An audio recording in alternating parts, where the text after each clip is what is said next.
tidak ada yang mustahil. Allah yang memperjalankan, Allah yang menghadap untuk mi'raj, maka bagi kita masuk akal karena Allah maha kuasa, maha segala-galanya. Hadirin yang dimuliakan oleh Allah Subhanahu wa ta'ala, dalam kesempatan yang sangat singkat ini saya sedikit ingin menguraikan ulang untuk sekedar mengingatkan kita dua hal esensi yang sangat besar dan mendasar peristiwa yang terjadi di dalam Isra Mi'raj. Yang pertama tentu saja adalah tentang sholat. Sekali lagi adalah bahwa sholat satu-satunya kewajiban yang Allah perintahkan kepada kita semua yang tidak melalui perantara malaikat Jibril, tapi langsung diterima oleh Rasulullah Sallallahu Alaihi Wasallam. Karena itu pasti sholat mengandung begitu banyak hikmah yang ada di dalam. Karena itu kalau kita baca dalil tentang Al-Quran maupun hadis yang berbicara tentang keutamaan atau fadilah sholat, di sana banyak sekali Ustaz. Sholat adalah amal yang pertama dihisab kelak. Sholat adalah kuncinya surga. Sholat adalah rahasia yang akan menjadikan seseorang tidak akan pernah mengalami kerugian di dunia hingga akhirat. Innal ladzina yatluna kitaballah wa aqamus shalah wa anfaqu mimma razaqnahum sirran wa alaniyah yarjuna tijaratan lan tabur. Orang yang senantiasa membaca kitab Allah Al-Quran, menegakkan sholat, infak, maka tidak akan pernah merugi. Ia senantiasa mengharapkan perniagaan yang tidak akan pernah merugi dunia hingga akhirat. Orang yang menegakkan sholat dengan baik dan benar, hidupnya pasti akan selalu mengalami keberuntungan. Pertanyaannya adalah, sudahkah kita sungguh-sungguh bisa merasakan sholat yang sebetul-betul? Mengapa sholat menjadi sangat istimewa? Di antaranya karena di dalam gerakan sholat ada yang menunjukkan sebuah kepasrahan total kepada Allah Subhanahu wa ta'ala. Kita puasa hanya menahan lapar, kita haji hanya mengeluarkan tenaga, uang pergi ke Baitullah. Tapi sholat kita sujud merendahkan diri, kepala dibenturkan di lantai, adalah bukti bahwa kita benar-benar mengakui kita ini hamba yang hina dan kita menyembah hanya kepada Allah Subhanahu wa ta'ala. Maka di dalam sholat terkandung sebuah simbol gerakan yang menunjukkan kepasrahan diri secara total kepada Allah Subhanahu wa ta'ala. Maka orang yang benar sholatnya tidak mungkin hidupnya itu macam-macam. Inna sholata tanha 'anil fahsya'i wal munkar, jelas. Sekarang kita lihat ada orang sholat korupsi, ada orang sholat curang, ada orang sholat munafik, ada orang sholat zolim, ada seorang korupsi dan seterusnya.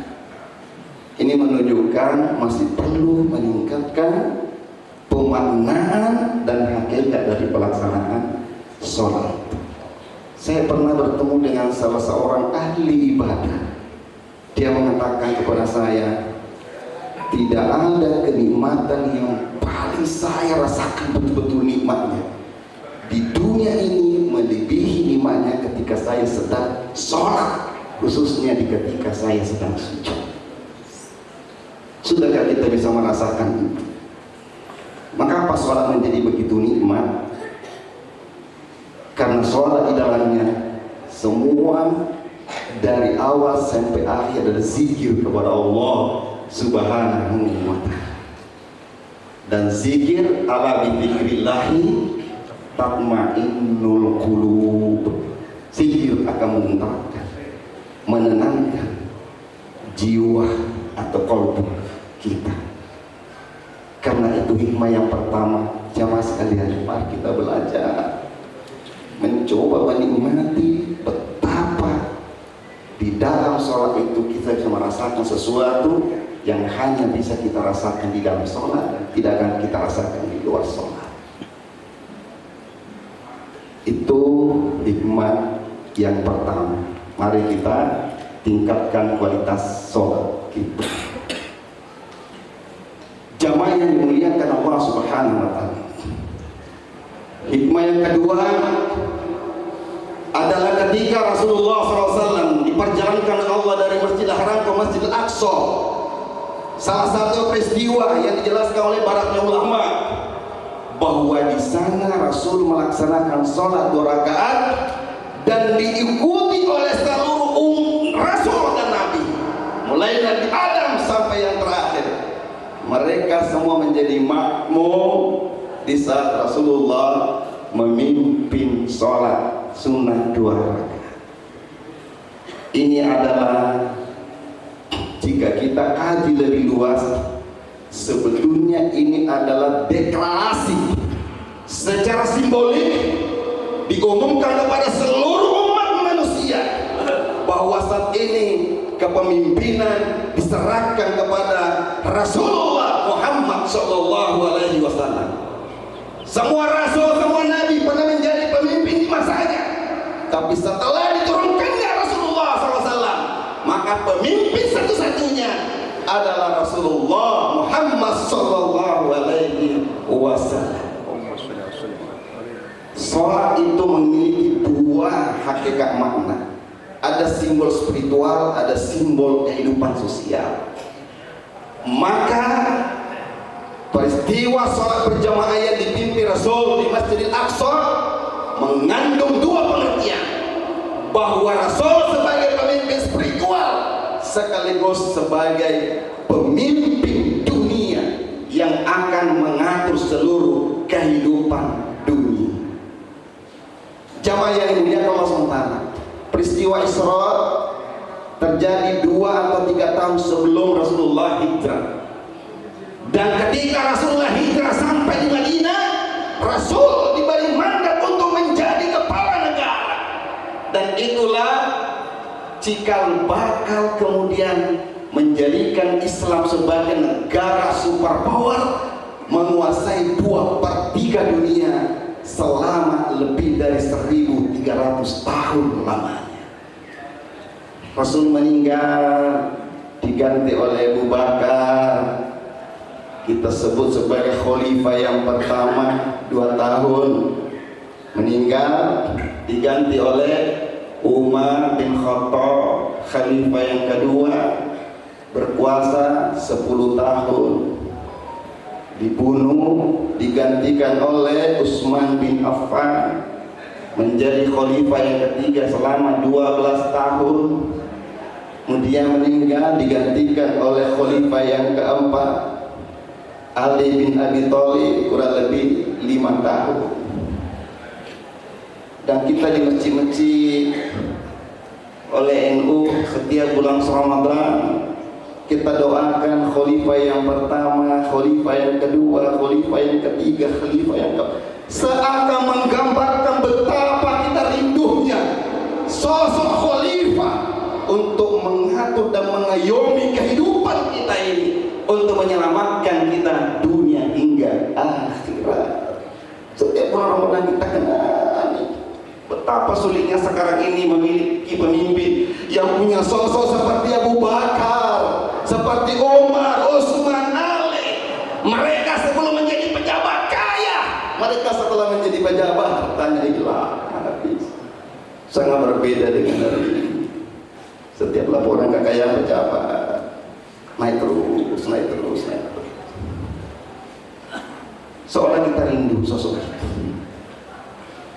Tetapi Rasul menjawab kerinduan kita ini dengan mengatakan, "Summa takunu khilafah ala minhajin nubuwah." Dalam hadis yang panjang, di ujungnya Rasul mengatakan akan kembali khilafah yang mengikuti jejak kenabian itu, yang akan kembali mengatur kehidupan kita ini sesuai dengan petunjuk Allah dan Rasulullah Sallallahu Alaihi Wasallam. Jamaah yang dimuliakan Allah Subhanahu wa Ta'ala. Jadi deklarasi kepemimpinan di Masjid Al-Aqsa terimplementasi setelah 3 tahun kemudian setelah Rasul hijrah, dan dilanjutkan oleh khalifah seterusnya sampai 1924. Khilafah yang terakhir di Turki Utsmani diruntuhkan oleh Inggris melalui kaki tangannya, khususnya adalah Mustafa Kemal Atatürk. Sejarah mencatat ini nggak bisa hilang. Sejarah mencatat peristiwa yang tragis ini. Jamaah yang dimuliakan oleh Allah Subhanahu wa Ta'ala. Karena itu kita sekarang ini sedang menanti janji Nabi kita Muhammad Sallallahu Alaihi Wasallam, "Tsumma takunu khilafatan ala min hajjin." Kira-kira itu secara singkat karena waktu sangat terbatas. Yang kedua, sebentar lagi kita pemilu. Hari ini sudah minggu tenang, tidak boleh lagi ada kampanye. Tidak boleh lagi puji si A, si B, si C, 01, 02, nanti selesai. Kampanye akbar sudah terselenggara kemarin. Setiap orang sudah punya pilihan masing-masing. Karena itu sudah lagi bukan waktunya kita menjelaskan kelebihan masing-masing calon. Yang penting adalah apa mandat Allah Subhanahu wa Ta'ala kepada orang yang diberi kesempatan untuk berkuasa, sehingga menjadi bekal para caleg, termasuk presiden dan juga wakil presiden. Kita lihat Al-Quran surah Al-Hajj ayat ke-41. Alladzina immakannahum fil ardi aqamus shalah wa atuz zakah wa amaru bil ma'ruf wa nahau 'anil munkar walillahi akibatul lil umur.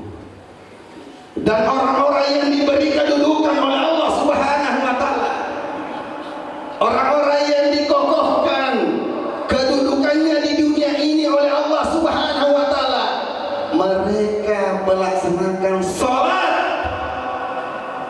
mereka menegakkan sholat, mereka menunaikan zakat, mereka akan mencegah, menyerukan kepada yang ma'ruf, dan akan mencegah setiap yang mungkar. Walillahi akibatul lil umur.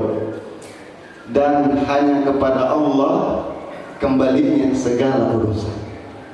Profesor Dr. Wahbah Zuhaili, seorang pakar fikih dan tafsir, menjelaskan tafsirnya ayat ini. Yang dimaksud dengan walillahi akibatul umur, hanya kepada Allah kembali segala urusan.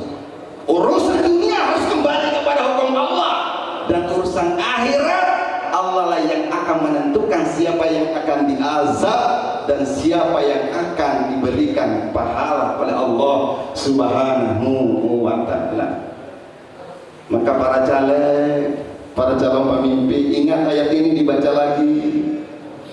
Ada amanah besar jika Allah memberikan izin kepada saudara untuk menjadi menguasai sebuah kedudukan. Jangan lupa sholat. Ini biasa caleg kalau pemilu rajin, setelah terpilih udah mulai itu berkurang, lama-lama semakin sibuk, semakin hilang dari masjid. Ingat, yang memberi kekuasaan adalah Allah. Maka ingatlah perintah Allah Subhanahu wa Ta'ala. Zakat, amar ma'ruf nahi munkar, dan yang paling penting adalah bahwa kita hanya diperintahkan oleh Allah untuk berhukum pada hukum yang diturunkan oleh Allah Subhanahu wa Ta'ala. Yang patut kita renungkan, jamaah sekalian, kita nanti di akhirat ini semua akan sampai di sana. Nggak ada orang yang akan tertahan di dunia ini sampai selamanya. Kita ini semua akan dibacakan innalillahi wa inna ilaihi raji'un. 50 tahun, 70 tahun, 100 tahun yang akan datang, kita hilang semua. Nggak ada lagi satu orang yang mungkin bisa bertahan hingga 100 tahun yang akan datang.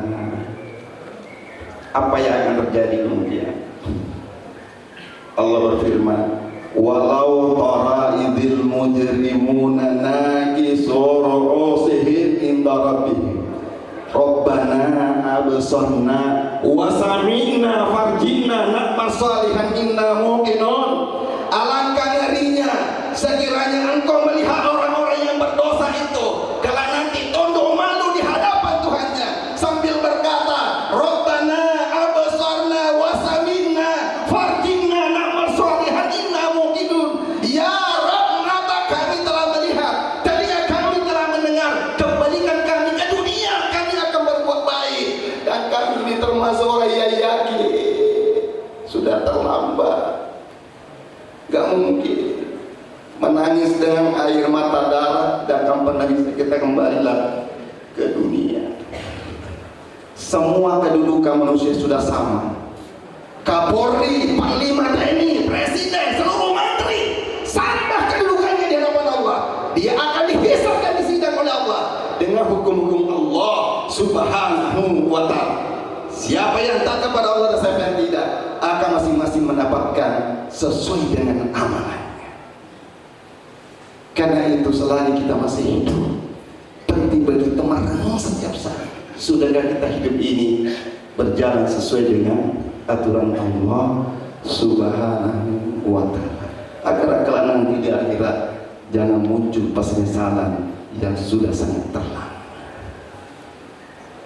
Hadirin yang dimuliakan oleh Allah Subhanahu wa ta'ala, itu untuk pemilu. Yang ketiga, kita sedang menyambut bulan suci Ramadan. Ibadah apa yang oleh para ulama diberikan perhatian yang sangat serius adalah membaca Al-Quran. Sadarkah kita, sedihkah kita bahwa saat ini ada 65% saudara kita muslim yang tidak bisa menikmati pahala baca Al-Quran bulan puasa karena belum bisa membaca Al-Quran. Menurut Sekjen Dewan Masjid Indonesia 91, ada 65% muslim Indonesia yang belum bisa baca Al-Quran. Bahkan terakhir kemarin saya dengar angkanya meningkat malah menjadi 70%. Apakah kita tidak sedih? Ada saudara-saudara kita yang muslim yang tidak bisa mendapatkan pahala membaca Al-Quran di bulan suci Ramadan. Masya Allah, sebuah amalan yang begitu. Ulama tawakufkan seluruh taklimnya, terutama yang Imam Syafi'i, karena mereka ingin mengkhususkan diri untuk memperbanyak membaca Al-Quran. Saya termasuk orang yang sangat sedih dan prihatin. Karena itu saya bersama dengan kawan-kawan membuat sebuah gerakan namanya Gerakan Indonesia Berantas Buta Baca Al-Quran. Store semua kepada saya orang yang tidak bisa membaca Al-Quran, atau store kepada saya semua orang yang dilatih dan dibina untuk menjadi guru-guru ngaji. Mengapa banyak orang yang tidak bisa baca Al-Quran? Pasti orang tuanya lalai. Kalau semua orang tua bertanggung jawab untuk memastikan bahwa anak-anak mereka bisa membaca Al-Quran, tentu tidak ada orang yang tidak bisa membaca Al-Quran. Maka saya ingatkan kepada semua orang tua, kelalaian yang besar adalah kelalaian mengenalkan anak-anak kita dengan Al-Quran. Kenapa anaknya tidak bisa mengaji, tidak bisa diajar? Sibuk kerja. Dunianya lebih penting daripada akhirat. Carikan saya ayat, carikan saya hadis yang mengatakan dunia itu lebih penting daripada akhirat. Ayatnya adalah wabtaghi fima ataqallahu daral akhir wala tansa nasibaka minhu. Kejarlah akhiratmu asal tidak lupa. Kita ini sekarang kan berbalik.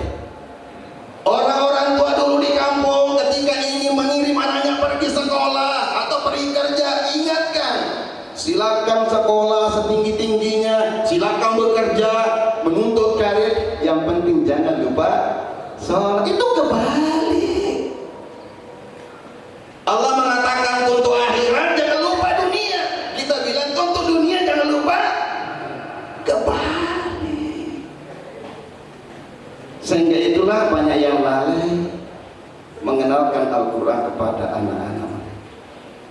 Maka saya akan melakukan training guru ngaji ke seluruh Indonesia. Setidaknya semua orang tua harus memastikan bahwa dirinya bisa menjadi guru ngaji buat anak-anak. Investasi yang terbesar bagi orang tua buat anaknya adalah mengenalkan Al-Quran. Saya 10 bersaudara, semua bisa membaca Al-Quran melalui kedua orang tua saya. Saya punya anak 3, semua bisa membaca Al-Quran, juga karena saya dan juga karena istri saya.